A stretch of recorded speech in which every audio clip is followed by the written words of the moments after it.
பௌர்ணமி மன்னருடன் ஜலக்கிடை வேறு. மாமன்னர் 23ஆம் புலிகேசி அந்தப்புறம் வருகிறார். பராக் பராக் பராக். வாருங்கள் போகலாம். இவள் கஜலட்சுமி. ஆஹா, கொடி இடை என்பார்களே, அது இதுதான். ஏன் கண்ணே, உன் இடையில் என்ன குடி படர்வாய்? முல்லை கொடியா அல்லது மல்லி கொடியா? போங்கள் மன்னா, நீங்கள் ஒரு குறும்புக்கார காளை. சற்று பொறு, ஆபரணங்களை கலைத்து விட்டு வருகிறேன். யாரங்கே?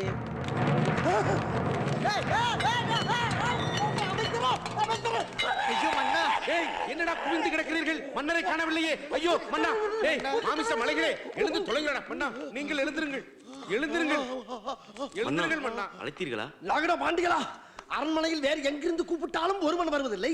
அந்த புறத்திலிருந்து கூப்பிட்டால் மட்டும் எல்லோரும் எகிரி வந்து நிமிதித்துக் கொள்ள பார்ப்பீர்கள். அமைச்சரே, இவர்கள் அனைவரையும் அரண்மனை மொட்டை மாடிக்கு கொண்டு சென்று ஆடைகளை உருவி அம்மனமாக வெயிலில் போட்டு உருட்டு. உத்தரவு மன்னா. அடியேங்களே, செல்லுங்கள். 5-6 யானைகள் ஒன்றாக சேர்ந்து என் மேல் படுத்தது போல் இருந்தது. சற்று தாமதித்திருந்தால் என் சோழியை முடித்திருப்பார்.